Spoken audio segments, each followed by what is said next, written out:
Bom dia a todas e todos. Em primeiro lugar, agradeço o convite feito pela Comissão Especial do Plano Nacional de Educação, na pessoa da presidenta da comissão, a deputada Tabata Amaral. Agradeço também na pessoa do relator da matéria, o deputado Moses Rodrigues. E eu vou fazer uma apresentação, vou procurar me ater bastante ao tempo. Eu vi que ali não tem o relógio para marcar.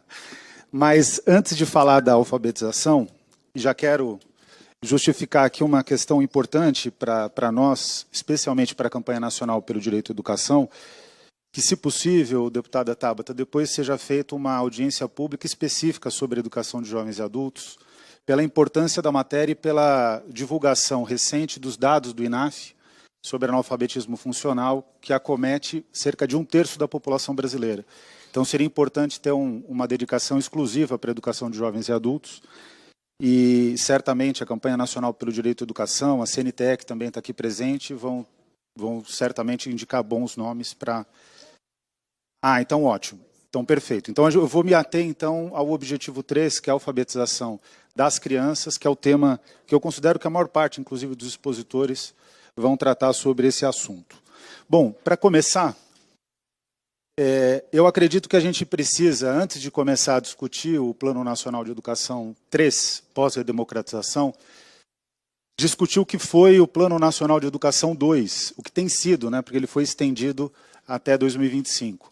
Primeiro, foi um plano com intensa mobilização antes, durante e depois da tramitação da matéria. Foi a matéria com o maior número de emendas da história da Câmara dos Deputados, fora a Constituição. Aliás, há uma divergência. Tem gente que diz que foi mais do que a Constituição, tem gente que diz que foi menos. De qualquer maneira, foi uma matéria bastante acompanhada, debatida aqui na casa, e é importante que essa tradição se mantenha. Foi um plano com monitoramento tanto da campanha quanto do INEP. O monitoramento bienal do INEP foi oriundo de emendas nossas, né? Teve um forte ativismo, esse ponto é importante. Deputado Moses, tem uma avaliação no debate público de que é preciso aumentar o grau de controle social sobre o plano. Claro que a gente pode aperfeiçoar isso, mas nunca os ministérios públicos, as defensorias e o Tribunal de Contas, os tribunais de contas tiveram uma atuação tão grande. Ainda assim, ocorreu um grave descumprimento, e eu quero argumentar que o problema foi que o PNE foi tratado como cardápio e não como plano. O que significa isso? Os governos, todos os governos, sem exceção, eles escolheram no plano aquilo que eles gostariam que fosse cumprido, mas não trataram o plano, de fato, como uma agenda. Está aqui o Paulo Sena, que escreveu junto com a Ana Valesca Rodrigues um calendário de cumprimento dos dispositivos do plano, um era vinculado ao outro, e isso não foi realizado da maneira como deveria, então esse é o maior problema do plano. Aqui eu não vou me ater muito, mas eu acho que existem críticas equivocadas ao Plano Nacional de Educação 2. Ele não foi uma carta de intenções, ele praticamente refletiu necessidades. E essas necessidades, quero chamar a atenção, estão reiteradas no Plano 3, corretamente, aqui reconhecendo na figura do Alessandro o trabalho do Ministério da Educação. O problema do Plano Nacional de Educação 2 e também do Plano Nacional de Educação 1, pós-redemocratização, não foi de formato, inclusive o formato desse projeto de lei eu considero que é adequado, não tem nenhum prejuízo. O anterior também e o primeiro plano também. Eu acho que o problema não é a maneira de organizar o plano. A questão concreta é que todos os governos estabeleceram obstruções orçamentárias ao plano, isso precisa ser corrigido. Eu acho que essa é a questão principal, inclusive. O próprio arcabouço fiscal hoje, ele vai impedir o cumprimento do Plano 3, caso ele não seja alterado, então isso precisa ser reiterado. E o problema estrutural é que os planos nacionais de educação no Brasil, eles têm um equívoco, que é ser desvinculado de um plano de desenvolvimento. É interessante, o Brasil, na prática, só teve um projeto de plano estrutural, que foi no governo JK, que era um projeto amplo, que a educação tinha uma parte muito pequena, inclusive. O maior problema que nós temos é que, de fato, a gente tem a matéria da educação sendo debatida de forma desvinculada da questão econômica. E esse problema acaba inviabilizando o plano. O caso da China, Coreia do Sul e Finlândia prova que esse é o caminho que deve ser trilhado, vincular a educação com um projeto de desenvolvimento. Bom, eu vou apresentar aqui rapidamente a atuação da Campanha Nacional pelo Direito à Educação, que eu sou coordenador honorário. A gente trouxe aqui um caderno de emendas que a gente vai entregar uma cópia para o relator e para a presidenta da comissão. A nossa ideia é fazer uma proposição técnica, incidência política. Nós articulamos 18 entidades, quero em especial aqui nomear a CNTE, que participa da nossa elaboração de emendas, contribui de maneira decisiva. São 351 emendas ao projeto de lei, considerando os artigos da lei e todos os 18 objetivos. E a proposição de um objetivo 19, que diante da crise climática e dos desafios que o Brasil tem enfrentado, o mundo tem enfrentado em relação a essa questão, a gente considera que é preciso ter um objetivo 19 sobre justiça socioambiental sustentável. Ou seja, a educação precisa tratar também desse tema e é um elemento estratégico, inclusive, para o enfrentamento da crise climática. Bom, aqui só para a gente iniciar o debate sobre a alfabetização das crianças, é importante ressaltar que a meta 5 do Plano Nacional de Educação 2, né, que é 2014-2024/2025, é alfabetizar todas as crianças no máximo até o 3º ano do ensino fundamental.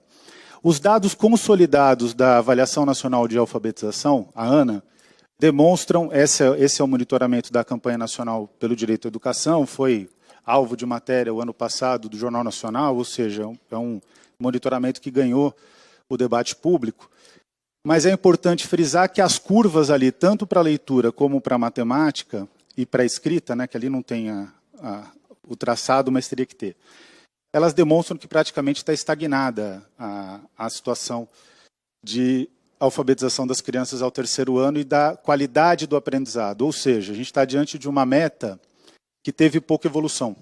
Isso precisa ser refletido sobre as alterações da meta.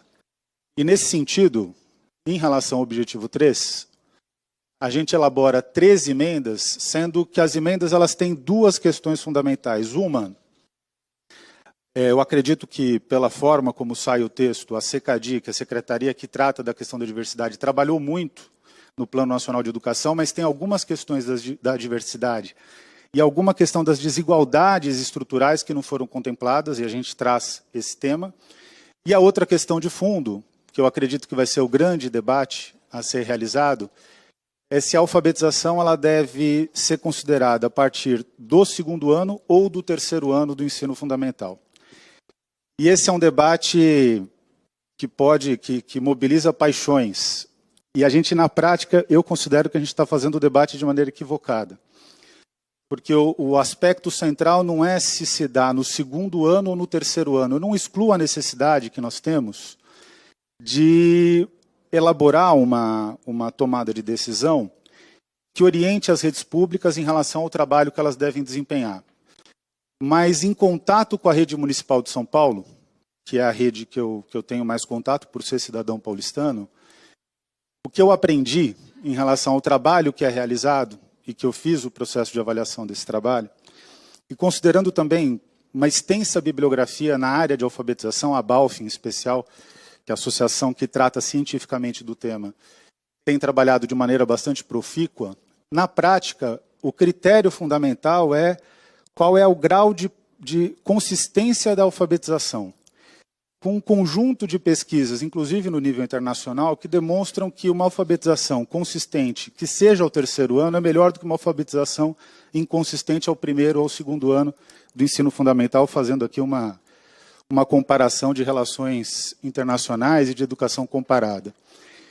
Então, esse tema é um tema importante porque o Brasil tem tomado uma decisão em algumas redes públicas de acelerar a alfabetização para o 2º ano, e isso não tem resultado depois numa consistência no desenvolvimento dos indicadores de aprendizado para os anos finais do ensino fundamental. Ou seja, você acelera a alfabetização, mas essa alfabetização, ela de fato não significa o aprendizado. Eu estou numa nova tarefa, né, há 5 anos na Universidade de São Paulo, e o que eu tenho percebido é que a gente tem tido uma dificuldade muito grande da qualidade da chegada do aluno dentro da universidade. Ali a gente tenta trabalhar nivelando por cima. Mas esse é um prejuízo que já vem, e eu já pego alunos que passam por uma tentativa do Brasil, passaram por uma tentativa do Brasil de tentar focalizar em estratégias de alfabetização que eu considero que são aligeradas. Então, esse tema precisa ser tratado... Sim, Daniel, perdão pela interrupção, mas não sei se o senhor está vendo o relógio. A gente colocou mais um minuto. Tá bom, já vou finalizar. É só para caminhar para o fim. Tá bom. Então, esse tema é um tema que eu considero que tem que ser tratado com maior responsabilidade, não pode ser feito na perspectiva de os alunos da elite conseguem se alfabetizar ao segundo ano, o que também não é verdade em termos universais. É importante dizer isso. Quem conhece escolas privadas sabe, meu filho agora estuda numa escola pública e ele faz o terceiro, está indo para o terceiro ano do ensino médio ano que vem. Mas na época que ele estava no processo de alfabetização, a escola dele, que era uma escola de qualidade, uma escola comunitária em São Paulo, ela não tinha alunos que estavam no quarto ano e não estavam plenamente alfabetizados. Então, essa questão, especialmente com os diagnósticos de TEA, com os diagnósticos de outras questões que precisam ser enfrentadas, a gente precisa relativizar essa questão. Bom, para finalizar, sobre a superação das desigualdades, como vocês podem perceber, nas estratégias e nas metas, existem ausências de algumas questões que são relacionadas à igualdade, que são relacionadas a desigualdades, que são relacionadas a desafios específicos da área de educação, que não foram bem contempladas em relação ao texto que o Ministério da Educação apresenta. Então, eu considero que essa é uma questão que precisa ser atualizada, deputado Moses, para que a gente, de fato, tenha um Plano Nacional de Educação que garanta equidade e igualdade. Eu agradeço a todos vocês, aqui eu vou deixar meus contatos, para não ultrapassar muito tempo, tenho 16 segundos aqui. Deixo aqui os meus contatos e agradeço a oportunidade de me apresentar aqui na Comissão Especial do Plano Nacional de Educação. Muito obrigado a todas e todos.